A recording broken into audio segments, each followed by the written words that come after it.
table, enter his presence, feast with thanksgiving and celebrate his love. Come to the table, enter his presence, feast with thanksgiving and celebrate his love. This is the house of the Lord, the gates are open wide. Sinners and saints, strong and faint, are welcome to come inside. Come to the table, enter his presence, feast with thanksgiving and celebrate his love. Come to the table, enter his presence, feast with thanksgiving and celebrate his love. Sa ngala ng Ama, ng Anak at ng Espiritu Santo, Amen. sumainyo ang Panginoon. At sumayo rin. Mga kapatid, muli tayo nagbabalik sa Banal na Misa para magpuri at magpasalamat sa Diyos. Dahil nananatili siyang tapat, nananatili siyang mabuti sa atin, nananatili siyang nagmamahal sa atin. Minsan o madalas, naghahanap tayo ng swerte sa ating buhay. Gusto natin ng jackpot. Pero mga kapatid, hindi naman talaga swerte ang kailangan natin. Ang kailangan lang natin ay ang grasya ng Diyos. At ang pinakamalaking pagkakamali na ginagawa natin araw-araw ay binabaliwala natin ang kanyang pagpapala na mismong nasa harapan na natin, na mismong nasa atin na ang kanyang grasya. Ito ay dahil sa pag-aasam natin ng ibang bagay. Gusto natin mas maraming pera, gusto natin ng mas maraming kapangyarihan, gusto natin ng mas maraming lakas. Pero kapatid, nakakaligtaan natin, nasa atin na ang pinakamahalagang bagay dito sa mundo, ang Espiritu ng Diyos. Nagpapasalamat tayo dahil araw-araw, bawat linggo, binibigay niya ang kanyang banal na katawan at dugo. Isang milagro ito na nangyayari sa ating buhay. Kaya naman, para minsan pa makita tayong karapat-dapat makatanggap sa Kanya, para muli tayong lumakas, para maramdaman natin muli ang tuwa at kapayapaan sa ating puso. Pagsisihan natin mga pagkakataon na hindi ang Diyos ang ating hinanap. Pagsisihan natin ang mga pagkakataon na kung saan naghanap tayo ng tuwa sa ating mga kasalanan kaysa sa hanapin natin ang tuwa sa buhay natin sa Diyos. Kaya naman sabihin natin, inaamin ko Sa makapangyarihang Diyos at sa inyo mga kapatid, na lubha akong nagkasala sa isip, sa salita, sa gawa, at sa aking pagkukulang. Kaya isinasamo ko sa mahal na Birheng Maria, sa lahat ng mga anghel at mga banal at sa inyo mga kapatid, na ako'y ipanalangin sa Panginoong ating Diyos. kaawaan tayo na makapangyarihang Diyos, patawarin tayo sa ating mga kasalanan at patnubayan tayo sa buhay na walang hanggan. Amen.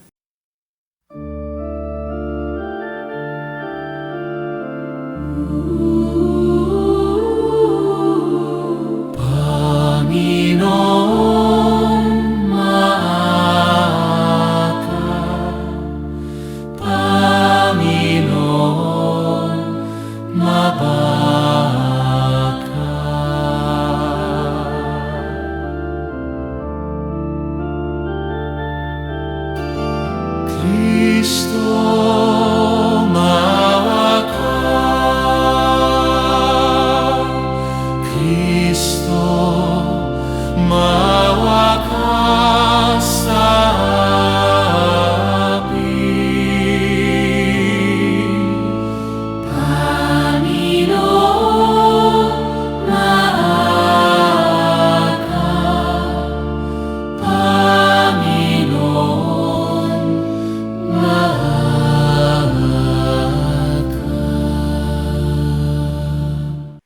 gloria in excelsis Deo.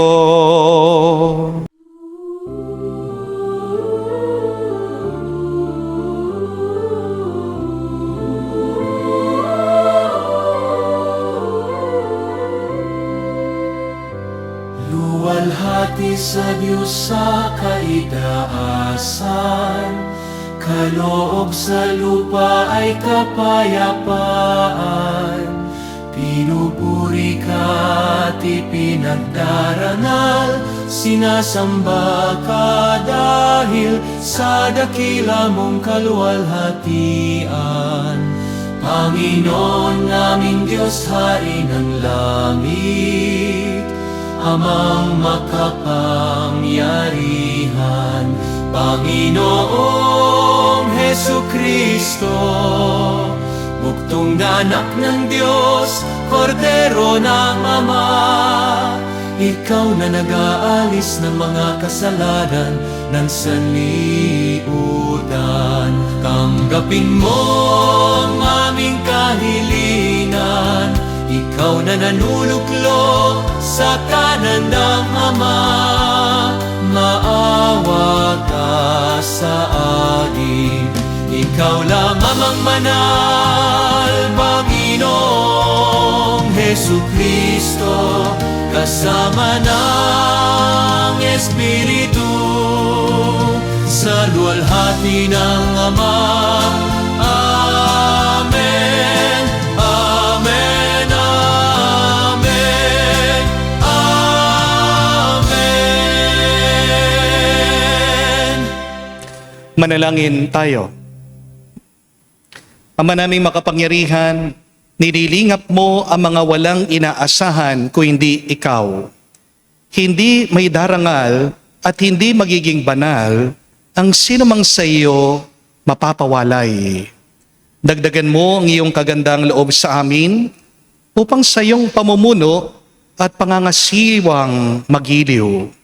Papakinabangan namin ang mga biyaya mo sa lupa bilang pagkakamit namin sa makalangit mong pagpapala. Sa pamagitan ni Jesucristo kasama ng Espiritu Santo, magpa sa walang hanggan. Amen.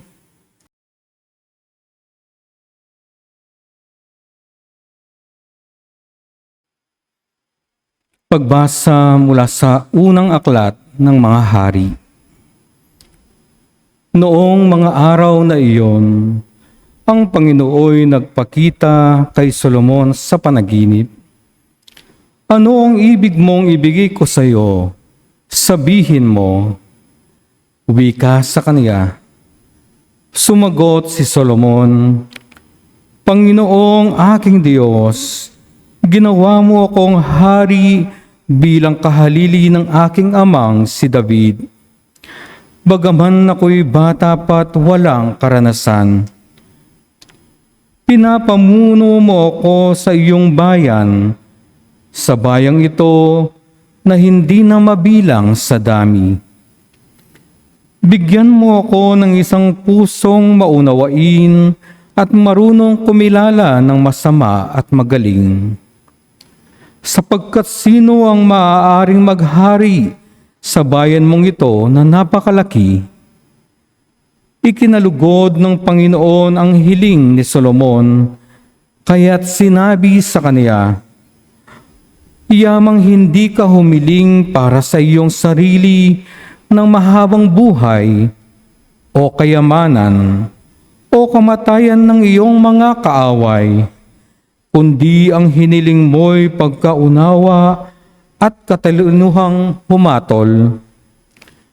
Ipinagkakaloob ko sa iyo ang hiniling mo. Binibigyan kita ng karunungan na walang kapantay, maging sa mga nauna, maging sa mga susunod pa sa iyo. Ang salita ng Diyos. Salamat sa Diyos. Iniibig ko ng lubos tanang utos mo, Poong Diyos. Iniibig ko ng lubos tanang utos mo, Poong Diyos. Ikaw lamang, Panginoon, ang lahat sa aking buhay. Kaya ako'y nangangakong susundin ang kautusan. higit pa sa ginto't pilak nitong buong sanlibutan, ang mabuting idudulot ng bigay mong kautusan. Iniibig ko ng lubos tanang utos mo, poong Diyos. Aliwin mo sana ako niyang pag-ibig mong lubos, katulad ng binitiwang pangako sa iyong lingkod. Sa akin ay mahabag ka, at ako'y mabubuhay. Ang lubos kong kasiyahay nasa iyong pautusan. Iniibig ko ng lubos tanang utos mo, poong Diyos. Mahigit pa kaysa ginto pag-ibig ko sa iyong aral. Mahigit pa kaysa gintong binuli at dinalisay. Kaya iyang tuntunin mo ang siya kong sinusunod, pagkat ako'y namumuhi sa anumang gawang buktot. Iniibig ko ng lubos tanang utos mo, poong Diyos. Lubos akong humahanga sa bigay mong mga turo. Iya'y aking iingat at susundin ng buong puso. Ang liwanag ng turo mo'y nagsisilbing isang tanglaw. Nagbibigay dunong ito sa wala pang karanasan. Iniibig ko ng lubos tanang utos mo, poong Diyos.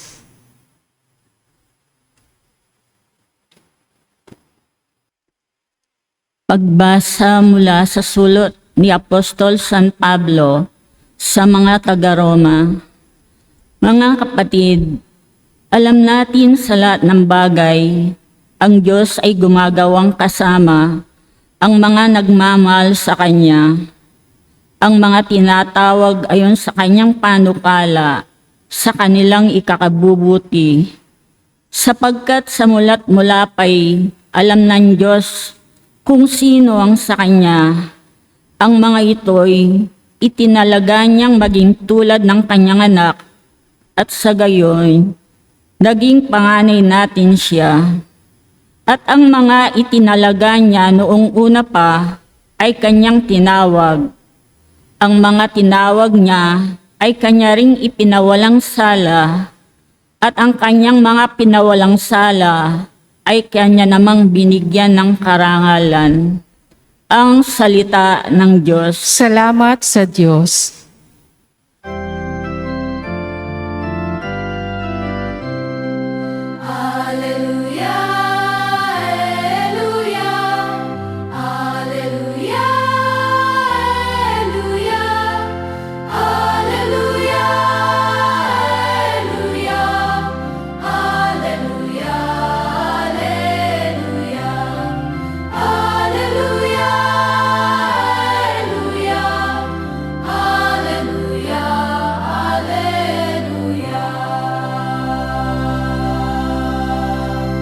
Papuri sa Diyos Ama, pagkat ipinahayag niya, hari siya ng mga aba. Alleluia, alleluia. Sumainyo ang Panginoon. At sumayo rin. Ang mabuting balita ng Panginoon ayon kay San Mateo. Papuri sa iyo, Panginoon. Noong mga panahon na iyon, sinabi ni Jesus sa mga tao, ang paghahari ng Diyos ay katulad ng kayamanang nakabaon sa isang bukid. Nahukay ito ng isang tao at tinabunan muli. Sa laking tuwa, siya'y humayo at pinagbili ang lahat ng ari-arian niya at binili ang bukid na iyon. Gayon din naman ang paghahari ng Diyos ay katulad nito. May isang mangangalakal na naghahanap ng mamahaling perlas. Nang makakita ng isang perlas na napakahalaga, siya'y humayo at pinagbili ang lahat ng kanyang ari-arian at binili iyon. Ang paghahari ng Diyos ay katulad din ng isang malaking lambat na inihagis sa dagat at nakahuli ng sari-saring isda. Nang mapuno ay hinila ito sa pangpang at naupo ang mga tao upang pagbukod-bukurin ang mga isda. Tinipon nila sa mga sisidlan ang mabubuti, ngunit tinapon ang mga walang kwenta. Gayon din naman ang mangyayari sa katapusan ng daigdig. Darating ang mga anghel at ihiwalay ang mga makasalanan sa mga banal. At ihahagis ang mga makasalanan sa maningas na pugon. Doon mananangis sila at manggagalait ang kanilang ngipin. Naunawaan ba ninyo ang lahat ng ito? Tanong ni Jesus. At sumagot sila, opo. At sinabi niya sa kanila, kaya nga ang bawat eskriba na kumikilala sa paghahari ng Diyos ay tulad ng isang puno ng sambayanan na kumukuha ng mga bagay na bago at luma sa kanyang taguan. Mga kapatid, ang mabuting balita ng ating Panginoon. Pinupuri ka namin, Panginoong Heso Kristo. Magandang araw po muli sa inyong lahat. Welcome po sa ating banal na misa. Pakisabihan nyo naman po mga katabi nyo, God is good. Sobra-sobra. Palakpakan po natin ang Panginoon. Meron pong isang kwento tungkol po sa isang pari. Isang araw siya po ay naglalakad sa daan. Pero sa bandang may kalayuan, may nakita po siyang isang pulubi na naglalakad din. Pero itong pulubi, kakaiba ang kanyang paglalakad. Patika-tika siya. Parang pilay. Naawa po ang pari. Nilapitan po niya yung pulubi. Pero paglapit ng pari, napansin niya, isa lang po yung sapatos na sinusuot nung pulubi. Yun pala yung dahilan bakit pag naglalakad siya, hindi pantay, patika-tika, parang pilay. Kaya tinanong po ng pari yung pulubi, anong nangyari? Bakit isa lang yung sapatos na suot mo? Sumagot po yung pulubi. Sabi, Father, ang totoo po niyan, habang nagbabasura po ako, nakita ko lang itong sapatos na ito. Iisa lang po. Dahil maganda po, sayang naman, sinuot ko po. Nagdadasal nga po ako, sana makita ko yung kaparis niya Tignan niyo po mga kapatid, bakit nahihirapan yung tao sa paglalakad? Hindi dahil kulang siya, kundi dahil may natagpuan siya na hindi naman para sa kanya. Mag-ingat po tayo kasi hindi naman lahat ng ating nakikita ay para sa atin. Amen? Hindi naman lahat ng natatagpuan mo ay para sa'yo. Amen? Hindi kaya yan ang dahilan. Bakit pagod na pagod ka? Bakit hirap na hirap ka? Bakit hindi ka umaasenso? Hindi umaangat ang buhay mo? Bakit hindi ka umuusad? Dahil meron kang hawak na hindi mo naman dapat hawakan. Amen? Tandaan nyo, hindi naman lahat ng relasyon ay para sa'yo. Hindi lahat ng oportunidad ay galing sa Diyos. Ang demonyo, nagbibigay din yan ng kayamanan. Amen? Hindi naman lahat ng gusto mo nakakabuti sa'yo. Hindi naman lahat ng kumikinang ay ginto. Minsan yung kumikinang, peke, binubudol ka, ini-scam ka. Amen? At hindi naman lahat ng maganda, biyaya. Ito po ang paalaala sa atin ng ating ebanghelyo ngayon. Dapat lang nating hanapin, hawakan ang mga tunay na mahalaga. Mayroon pong 3 larawan na binigay ang ating Panginoong Hesukristo sa atin para pareho po tungkol sa paghahanap at sa pag-iingat ng ating nahanap. Una, ang kayamanang nakabaon sa bukid. May taong nakatagpo daw po ng kayamanan na hindi niya inaasahan. Parang sa buhay po natin, no? Minsan dumarating ang Diyos, ang kanyang blessing, sa paraang hindi natin inaasahan. May nanliligaw sa'yo, hindi mo naman talaga siya gusto. Nakulitan ka, sinagot mo. Siya pa pala ang magmamahal sa'yo ng husto. Nagkasakit ka ng grabe. Pero dahil dyan sa sakit mo, yan pala ang magpapalalim, magpapatibay ng pananampalataya mo. May trabaho ka na ayaw mo. Yan pala ang magpapayaman sa'yo. Minsan, ang mga hindi natin inaasahan, dun pala natin matatagpuan ang pinakamalaking biyaya galing sa Diyos. Amen? Pero ang pangalawang larawan, ang mamahaling perlas na nakita daw noong nangangalakal. Iba naman po ito. Hindi po aksidente na nahanap ng negosyante yung perlas. Sinadya niya, pinag-aralan niya, pinaghirapan niyang makita yung perlas na napakahalaga. Kaya nga po, ano ang turo ng ating Panginoong Jesucristo? Seek and you shall find. Hanapin mo at makikita mo. Bakit ba pagdating po sa ating mga cellphone, kapag low bat na, agad tayong naghahanap ng charger? Di po ba? Pero kapag malungkot ka, patuloy ka pa rin nagtatrabaho. Hindi mo hinahanap ang Diyos na magpapalakas ng loob mo. Hindi po ba? Kung may problema ka, maghanap ka lang ng solusyon. Huwag ka magreklamo. Marami kasi sa atin, may problema na. Iniiyakan lang ang problema. Hindi mo talaga masasagot ang problema mo kung hindi ka naghahanap ng solusyon. Di po ba? Kung hindi ka maghahanap ng doktor o ng gamot, hindi ka naman talaga gagaling sa iyong sakit. Kahit na magmukmuk ka dyan sa iyong silid, kailangan mo pumunta sa hospital, kailangan mo magpa-check up para gumaling ka. Di po ba? Kung hindi ka maghahanap ng oras para sa pamilya mo, huwag ka magugulat kung pagdating ng araw, wala ding oras ang pamilya mo para sa'yo. Amen? Mga kapatid, tandaan niyo po, ang hinahanap natatagpuan.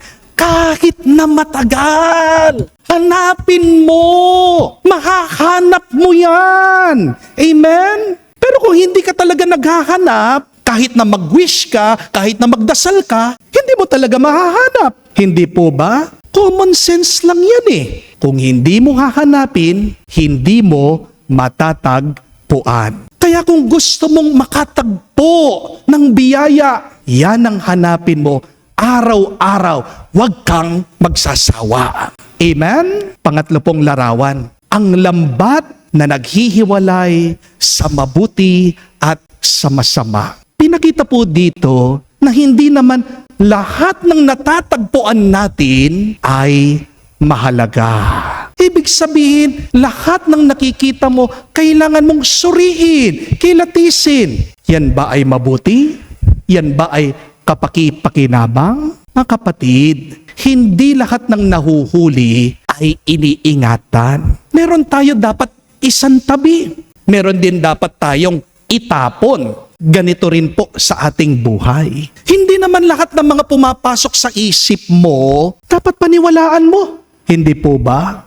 Hindi naman lahat ng pumapasok sa puso mo, dapat tanggapin mo. Hindi naman lahat ng dumarating na pagkakataon, dapat sunggaban mo. Ang taong marunong sa buhay, sa iyong taong marunong maghanap ng mabuti. Kailangan marunong kang mamili at bumitaw. Amen? Kung mapapansin niyo po, mga kapatid, ang tatlong larawan na ito na pinaliwanag sa atin ng Panginoon sa Ebanghelyo ay parang tatlo pong hakbang patungo sa pagpapala ng Diyos. Hindi po sapat na umasa ka lang. Hindi sapat na mangarap ka lang. Hindi sapat na magdasal ka lang. Kailangan mong kumilos. Kailangan mong gumalaw para pagpalain ka. Dahil isipin niyo po, hindi naman gagalaw ang bangka kung hindi mo ito tinulak. Amen? Hindi po sisibol ang binhi kung hindi mo yan tinanim. Hindi naman mabubuksan ng pintuan kung hindi mo yan itutulak. Amen? At ano po ang tatlong hakbang na ito para tayo ay pagpalain pa ng Panginoon? Una, tandaan niyo, hanapin mo lang ang tunay na mahalaga. Only try to find what is truly important in life. Hindi ko po alam kung nakakita na kayo ng tagak.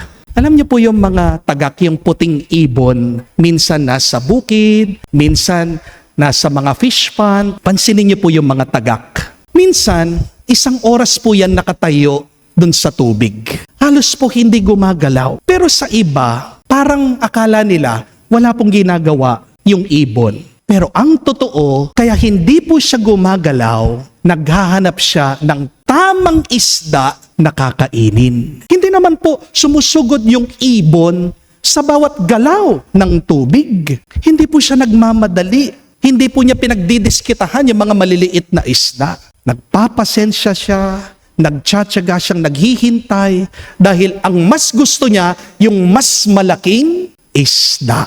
Napakaganda po, isipin niyo ito, na yung ibon, mas mahalaga sa kanya yung malaking isda kasi kung bawat maliliit na isda ang kanyang kinakain, mapapagod lang siya at hindi siya mabubusog. Kapatid, maganda pong pag-aralan natin yan na hindi naman lahat dapat hinahabol mo. Amen? Hindi naman lahat ng oportunidad dapat pinagbibigyan mo. Hindi naman lahat dapat binibigyan mo ng pansin. Bakit? Kasi ang buhay natin maiksi lang. Amen? Kakaunti lang ang lakas mo. Kaya huwag mong uubusin ang buhay mo sa mga maliliit na bagay na wala naman talagang tunay na halaga. Hayaan mo na yung mga petty arguments. Yung mga inggit, tsismisan, sinasabing kasiraan ng ibang tao tungkol sa'yo, hayaan mo mga bagay na yan, lilipas din yan. Amen? Ang hanapin mo talaga, yung mga malalaking isda sa buhay. Ano yan? Ang Diyos, ang kabanalan, ang pamilya, ang pagmamahal, ang misyon. Dahil sa mahalagang bagay lang, dun tayo nagkakaroon ng tuwa, ng lakas at ng kapayapaan. Amen? Pangalawa po, kapag natagpuan mo na yung tunay na mahalaga, ibigay mo ang lahat. Bigay mo todo. Yan po yung ginawa nung nangangalakal, hindi po ba? Binenta niya ang lahat ng kanyang ari-arian para makuha niya yung napakahalagang perlas. Hindi ko po alam kung kakilala niyo po isa sa mga pinakasikat, pinakamagaling na soccer player sa buong mundo. Ang pangalan po niya ay si Lionel Messi. Napakarami po nagsasabi na kahit na magaling kasi siya, tamad daw po na soccer player itong si Messi. Ang ginawa nga daw po ng mga analysts, pinag-aaralan po nila yung laro niya. Buong laro, minsan, tayo-tayo lang siya. Lakad-lakad lang daw po siya. Meron pong isang laro na 80% ng oras, nandun lang po siya, nakatayo, nakatingin. Hindi po siya kasama ng mga ibang player na pag nakita na nila yung bola, tatakbo sila, makikipag-away, makikipagsuntukan, nakikipag-agawan. Ito pong si Messi, lakad-lakad lang po. Chill. Relax na relax.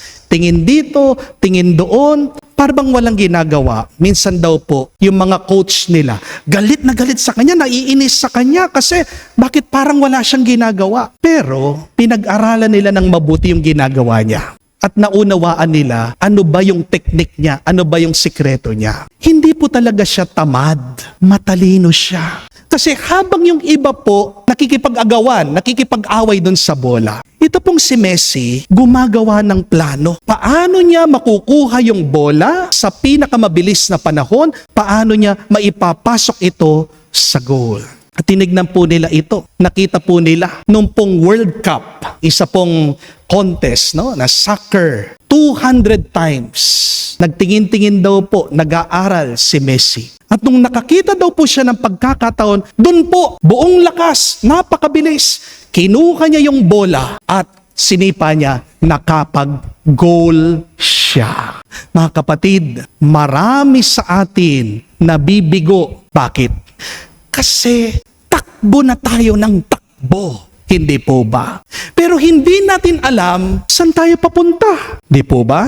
Busy tayo, pagod tayo, nai-stress tayo. Pero tanungin mong sarili mo, saan mo ba talaga inuubos ang lakas mo? Tunay bang mahalaga yung pinagbubuhusan mo ng iyong lakas, ng iyong panahon? Hindi po ba minsan nakakatawa tayo? Kasi binubuhos mo buong lakas mo sa trabaho. Pero pagka-uwi mo, wala ka ng lakas sa pamilya mo. Hindi po ba? Bakit po Pagdating sa iyong mga kaibigan, galante ka, all out ka, naglilibre ka, kahit na mangutang ka, basta't mapasaya mo lang sila. Di po ba? Pero pagdating sa pamilya mo, kapag humihingi na sila ng pera sa'yo, ano po reaction nyo? Nakasimangot ka, pinagbibisita mo sila, ang damot-damot mo. Hindi po ba? Bakit pagdating sa mga taong hindi natin kakilala, ang bait-bait natin, hindi po ba?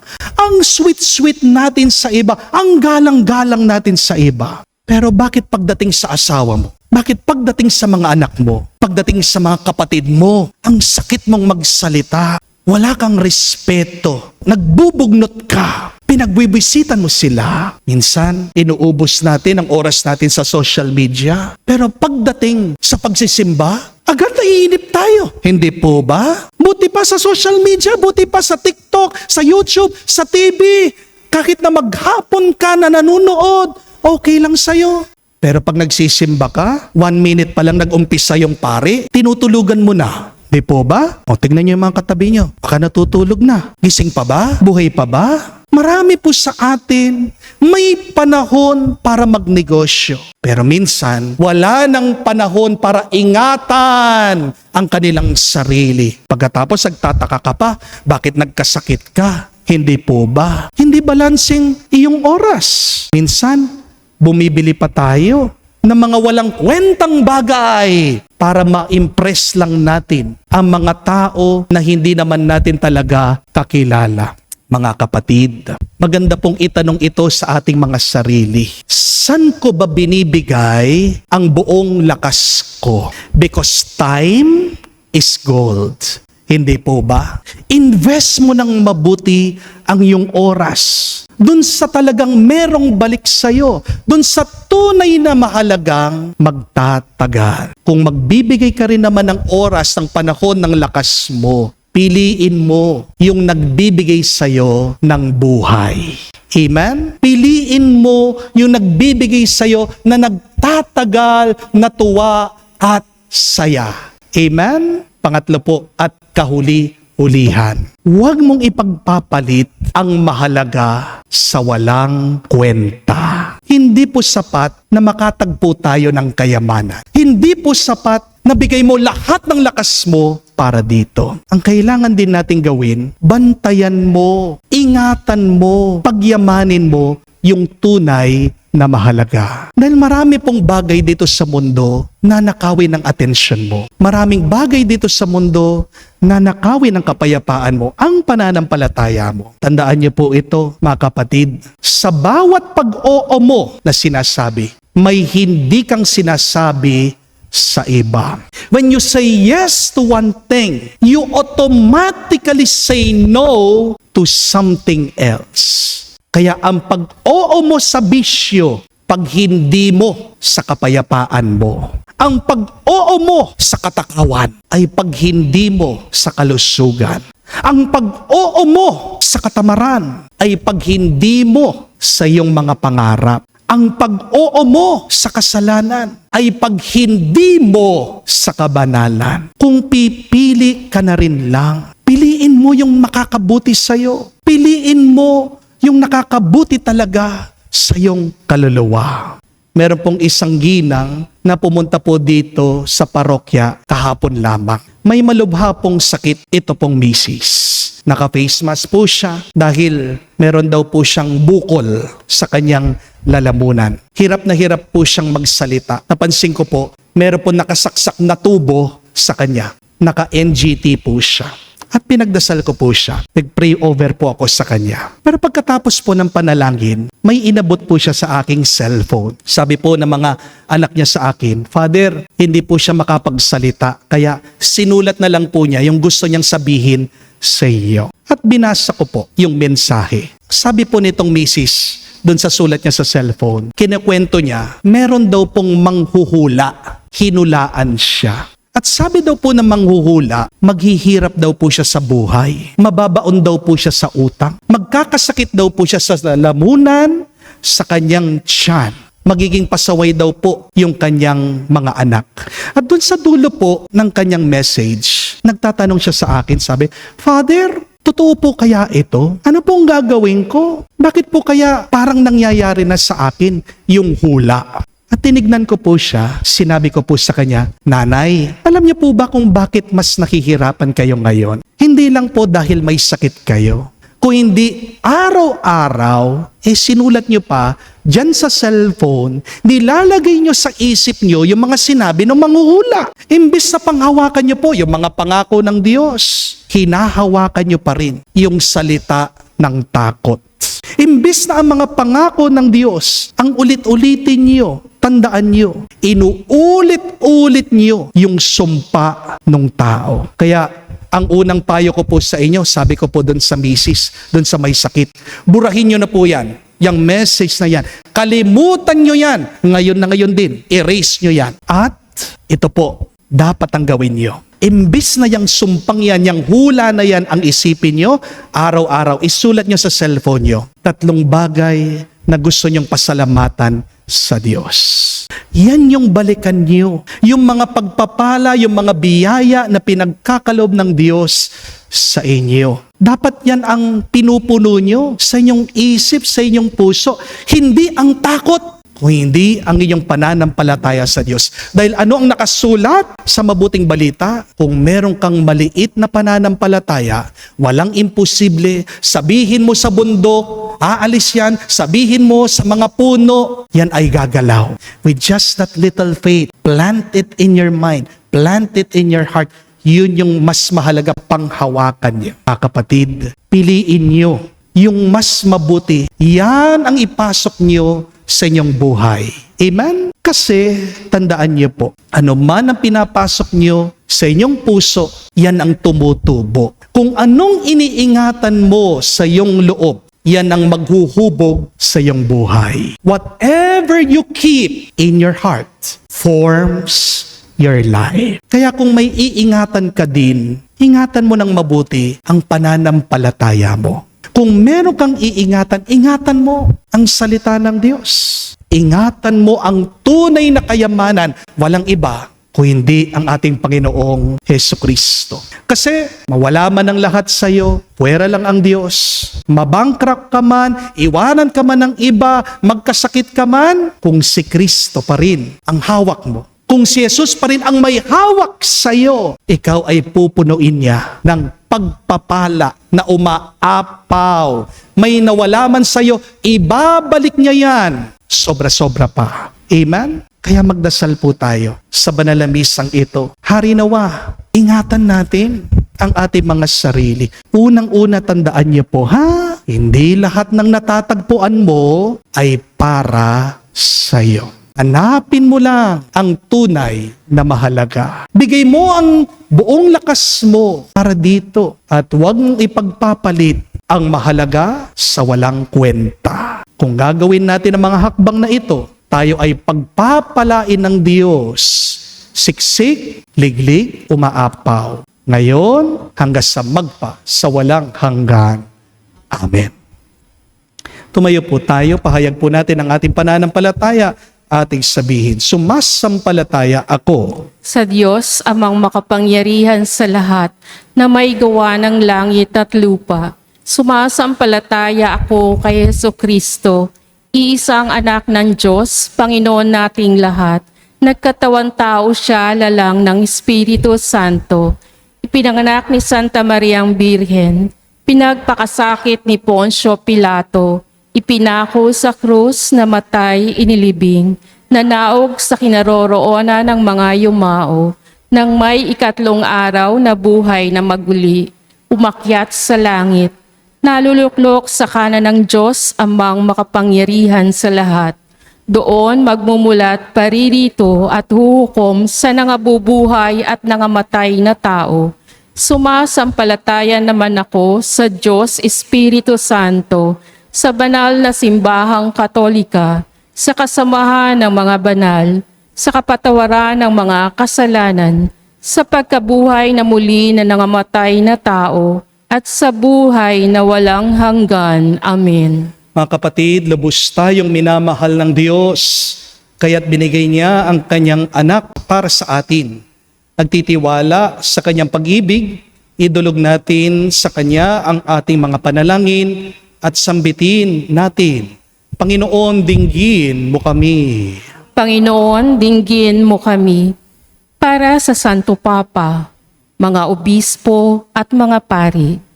Naway lagi nilang matagpuan kay Jesus ang tunay na kayamanan ng kanilang buhay at maglingkod ng may pagpakumbaba, katapatan, pagkakapatiran at pagmamahal. Manalangin tayo. Panginoon, dinggin mo kami. Para sa lahat ng mga naglilingkod sa pamahalaan, naway itaguyod nila ang ikabubuti ng lahat at maglingkod ng may katapatan at isantabi ang pansariling ambisyon. Manalangin tayo.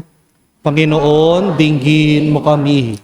Para sa ating parokya, naway pakitunguhan natin ang isa't isa ng may pagtitiyaga at paggalang at iwasan ang pagpuna o paghatol sa kapwa.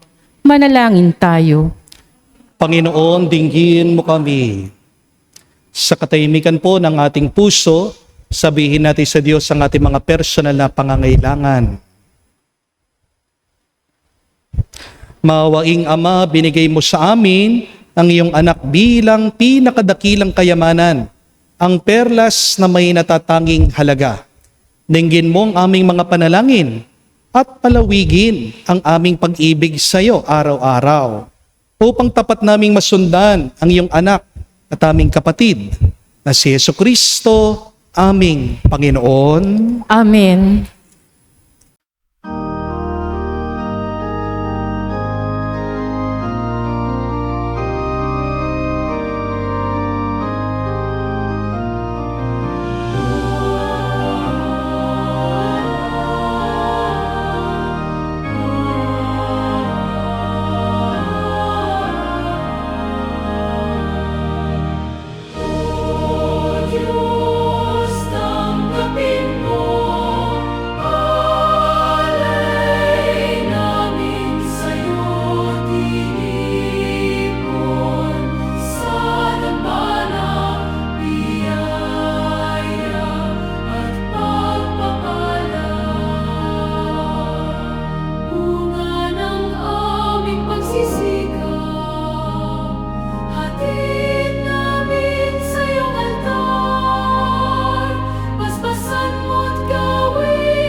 Manalangin kayo mga kapatid, para ang ating mga paghahain ay kalugdan ng Diyos, amang makapangyarihan. Tanggapin nawa ng Panginoon itong paghahain sa iyong mga kamay, sa kapurihan niya at karangalan, sa ating kapakinabangan at sa buong sambayanan niyang banal. Ama naming lumikha, tanggapin mo ang mga alay na sa iyo ring nagmula, at ngayon aming inihahanda sa iyong dambana, upang sa aming ginanap na pagdiriwang, ang iyong paglingap ay magtaguyod sa tanan at mapagbanal sa aming pamumuhay sa kasalukuyan at mag-akay sa amin sa ligayang walang katapusan sa pamagitan ni Jesucristo kasama ng Espiritu Santo magpa sa walang hanggan. Amen. Sumainyo ang Panginoon. At sumayo rin. Itaas sa Diyos sa inyong mga puso at diwa. Itinaas na namin sa Panginoon. Pasalamatan natin ang Panginoong ating Diyos. Marapat na siya ay pasalamatan. Ama naming makapangyarihan, tunay nga marapat ikaw ang aming pasalamatan. Nasa iyong aming buhay, pagkilos at pag-iral.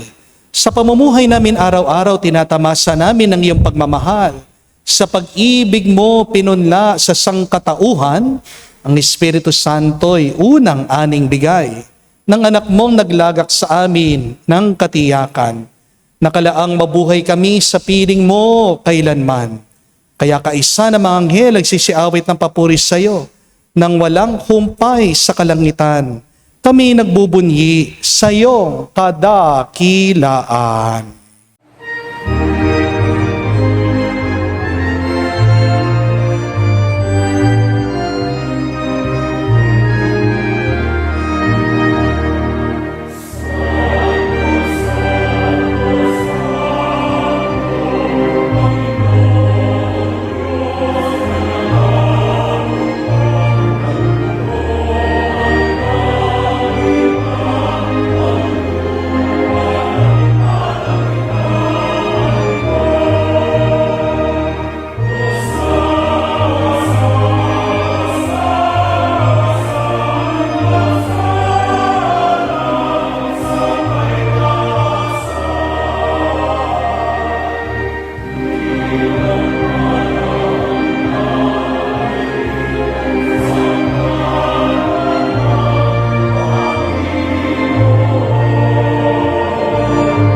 Ama naming banal, ikaw ang bukal ng tanang kabanalan.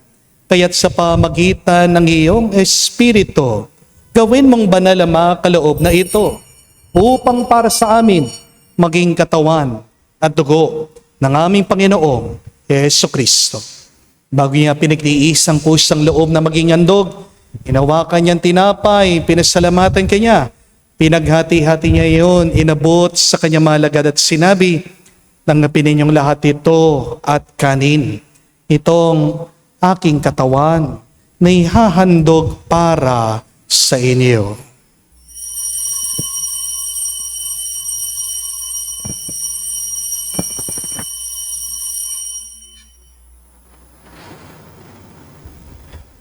Gayon din naman na matapos ang hapunan, hinawakan niyang kalis.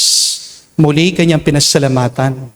Nabot niyang kalis sa kanyang malagad at sinabi, "Tanggapin ninyong lahat ito at inumin. Itong kalis ng aking dugo, ng bago at walang hanggang tipan. Ang aking dugo na ibubuhos para sa inyo at para sa lahat, sa ipagpapatawad ng mga kasalanan. Gawin ninyo ito sa pag-alaala sa akin."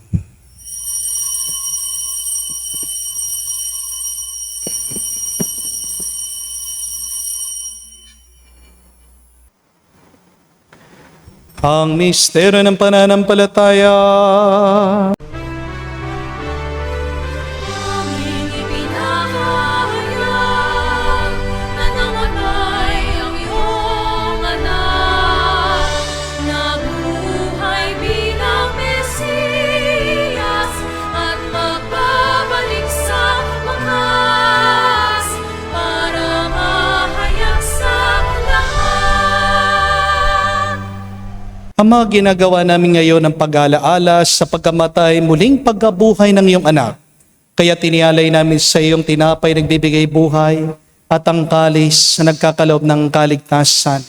Kami nagpapasalamat dahil kami yung minarapat na tumayo sa harap mo para maglingkod sa iyo. Sinasamo namin kami magsalo-salo sa katawan at dugo ni Kristo ay mabuklod sa pagkakaisa sa pamagitan ng Espiritu Santo.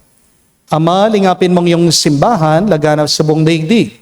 Puspusin mo kami sa pag-ibig.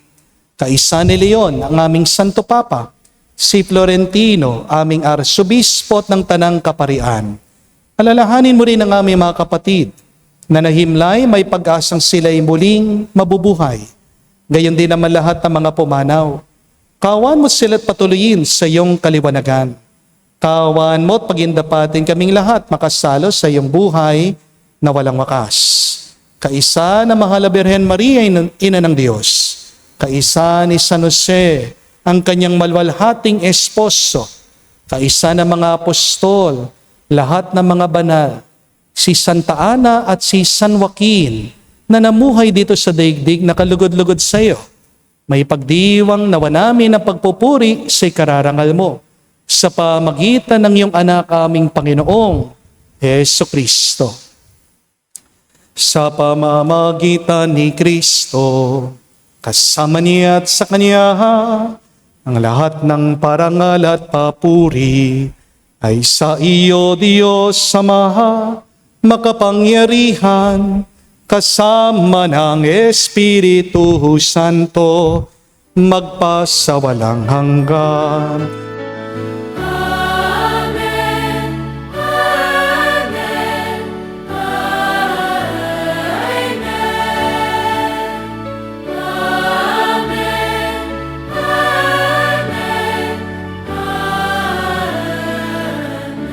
Sa nakagaling na utos sa turo ni Jesus sa Panginoon natin na Diyos, ipahayag natin ang lakas, loob.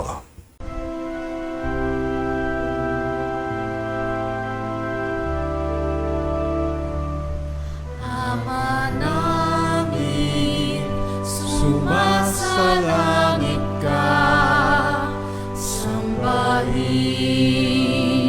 ang ngalan mo, mapasa amin ang kaharian mo, sundin ang loob mo dito sa lupa para lang sa langit. Bigyan mo kami ngayon ng aming kakanin sa araw-araw.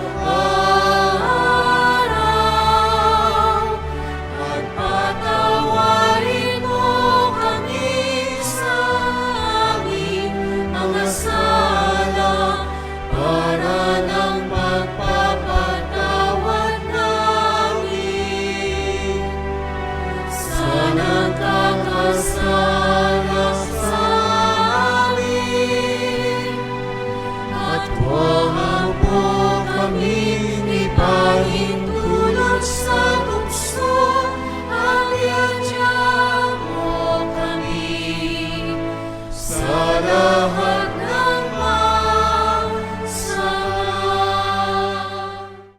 Hiniling namin kami adya sa lahat ng masama, pagkalooban ng kapayapaan araw-araw, ligtas sa kasalanan, ilayo sa lahat ng kapamakan, samantalang aming pinanabikan ang dakilang araw ng pagpapahayag ng tagapagligtas sa aming si Heso Kristo. Sapagkat iyo ang kaharian at ang kapangyarihan at ang kapurihan magpakailanman. Amen. Panginoong Heso Kristo, sinabi mo sa mga apostol, kapayapaan ang iniiwan ko sa inyo, ang aking kapayapaan binibigay ko sa inyo.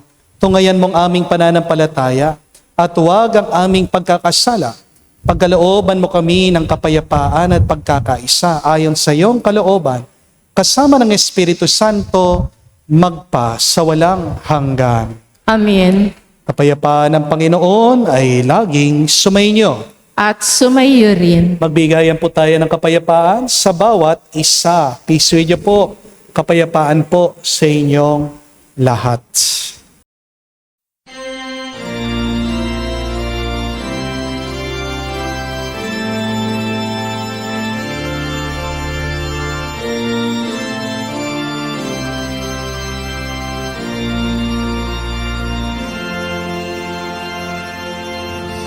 Kordero ng Diyos na nagalis ng mga kasalanan ng sanlibutan, maawa ka sa amin, maawa ka sa amin.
Mga kapatid, naririto ang ating Panginoong Jesucristo, ang kordero ng Diyos.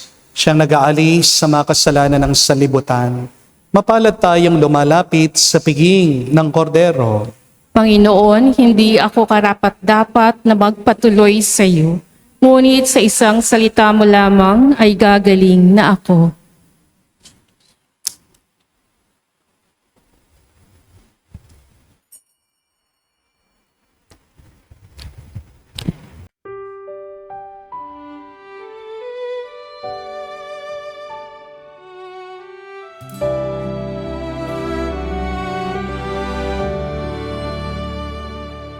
Sa iyong harapan, ako'y lumalapit.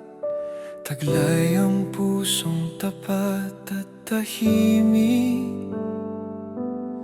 Lahat ng pangarap at aking panahon sa iyo, O Diyos, aking iniaalay ngayon.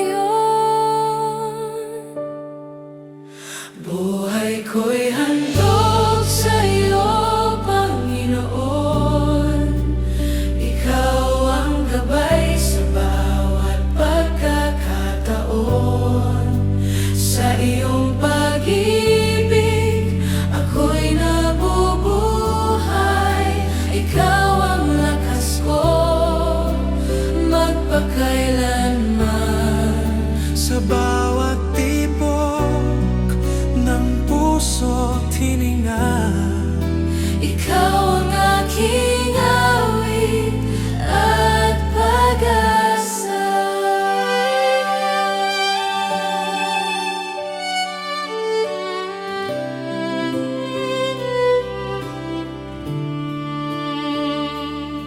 sa tuwa at lungkot, sa bawat paglalakbay, ikaw ang ilaw na aking tanglaw. Gawin mong tapat ang puso kong alay, upang sa'yo lamang ang aking buhay.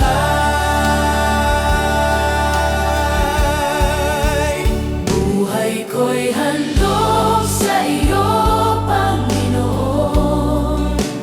Ikaw ang gabay sa bawat pagkakataon.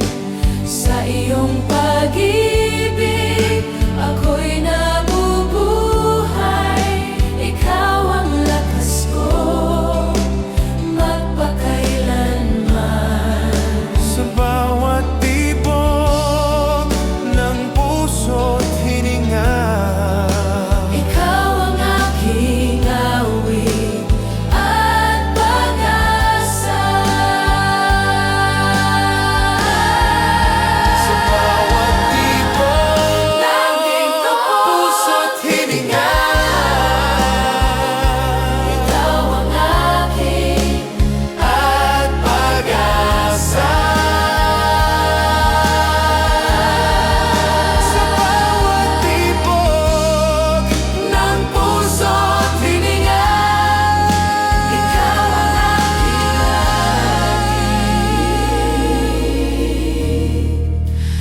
at pag-asa.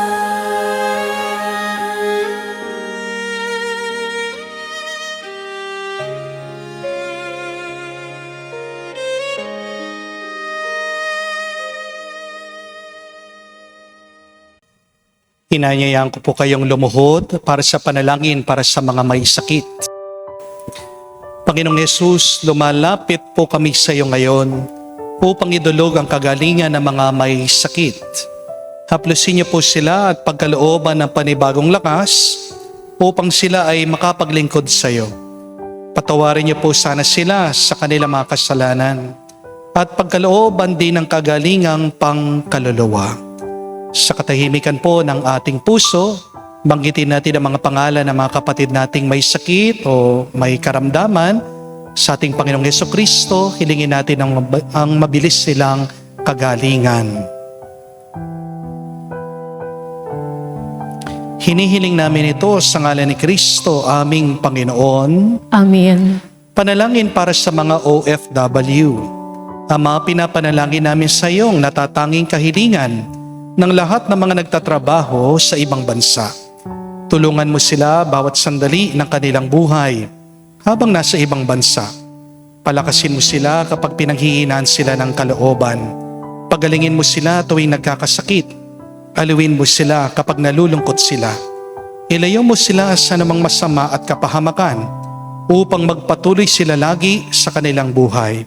Mapahalagan nawa ng kanilang pamilya ang bawat sakripisyo nila sa ibang bansa upang huwag masayang ang kanilang pagpapagal. Kawan at pagkalooban mo ng biyaya ang lahat ng mga OFW dahil sa iyo lamang aasa at wala nang iba pa. Ang lahat ng ito ay aming sama-samang panalangin sa ngalan ni Jesus. Amen. Banal na muka ni Jesus. Kaawaan mo kami. Tumayo po tayo, manalangin tayo.